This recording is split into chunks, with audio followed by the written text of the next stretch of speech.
also called poliomyelitis, is a contagious, historically devastating disease that was virtually eliminated from the Western Hemisphere in the second half of the 20th century. Although polio has plagued humans since ancient times, its most extensive outbreak occurred in the first half of the 1900s.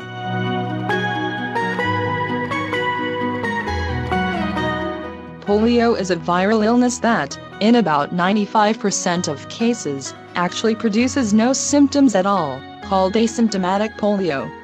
In the 4% to 8% of cases in which there are symptoms, called symptomatic polio, the illness appears in three forms. 1.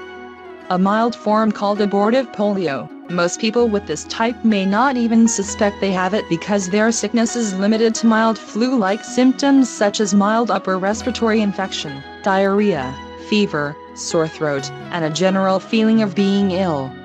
2.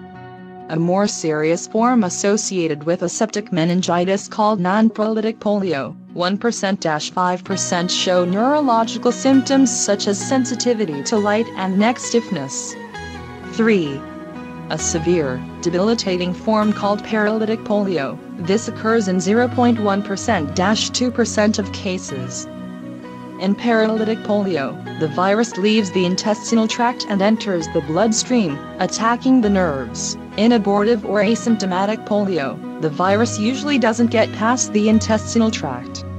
The virus may affect the nerves governing the muscles in the limbs and the muscles necessary for breathing, causing respiratory difficulty and paralysis of the arms and legs.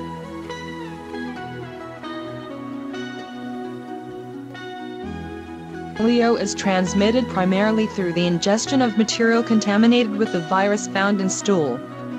Not washing hands after using the bathroom and drinking contaminated water were common culprits in the transmission of the disease. It's currently recommended that children have 4 doses of inactivated polio vaccination, IPV, between the ages of 2 months and 6 years. By 1964, the oral polio vaccine, OPV, developed by Albert Sabin, had become the recommended vaccine. OPV allowed large populations to be immunized because it was easy to administer, and it provided contact immunization, which means that an unimmunized person who came in contact with a recently immunized child might become immune too.